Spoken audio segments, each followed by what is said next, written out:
paggamit ng database para sa research ay maaaring nakakalito o overwhelming para sa marami. Minsan, masyadong marami ang resultang lumalabas, kahit hindi naman lahat ay may kinalaman sa paksang tinutukoy natin. Minsan naman, masyadong kaunti ang lumalabas na resulta. Kaya naman, narito ang ilang quick search tools na maaaring makatulong sa paggamit natin ng search databases. Ang unang hakbang ay ang pagtukoy sa mga database na pwedeng gamitin. Isa rito ang Tuklas Discovery Service. Para puntahan ang database na ito, pumunta lamang sa tuklas.up.edu.ph sa inyong browser. Makikita sa Tuklas ang iba't ibang babasahing meron sa mga library sa UP Diliman.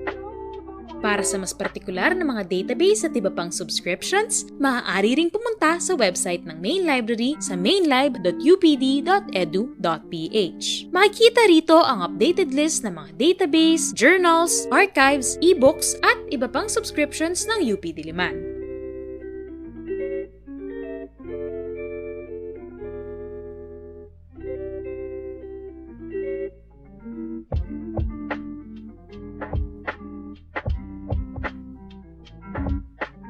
Ang ikalawang hakbang sa pag-navigate ng search databases ay ang paggamit ng available search tools.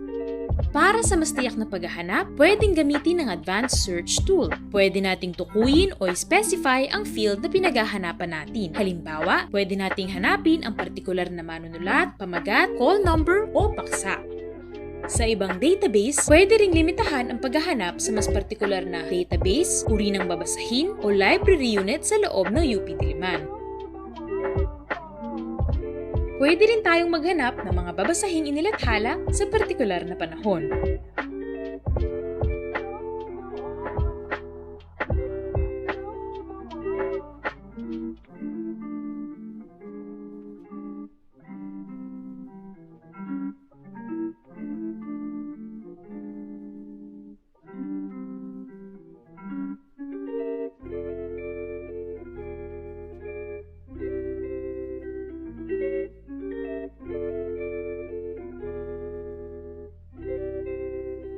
Ang mga resultang ito ay maaaring ayusin ayon sa kaugnayan sa ating paksa, sa taon kung kailan ito inilathala, sa manunulat o sa pamagat. Isa ring mainam na search strategy ang paggamit ng Boolean operators. Ang Boolean operators ay nakakatulong na tukuyin o palawakin ang paghahanap sa pamamagitan ng pag-uugnay sa dalawa o higit pang salita.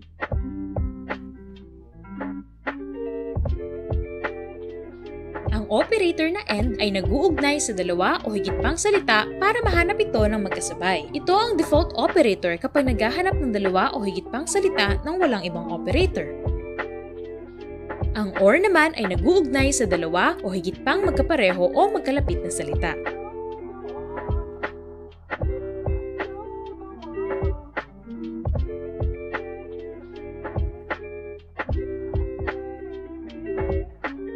Ang NOT naman ay maaaring gamitin para maalis ang partikular na salita sa paghahanap.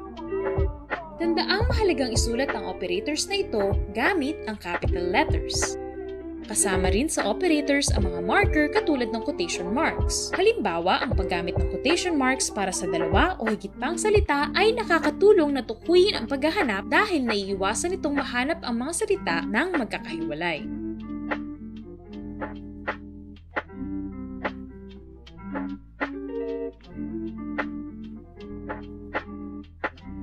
Minsan, mahirap malaman kung ano nga bang partikular na keywords ang dapat gamitin. Buti na lang, madalas na merong subject term index ang mga database.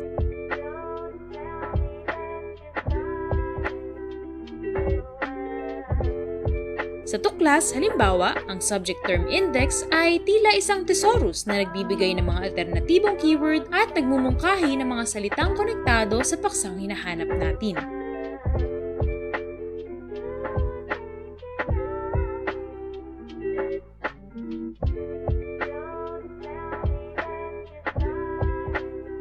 Sa EBSCO naman, mayroong concept map na maaaring makatulong sa pagpapalawak ng ating mga ideya o matukoy ang ating paksa.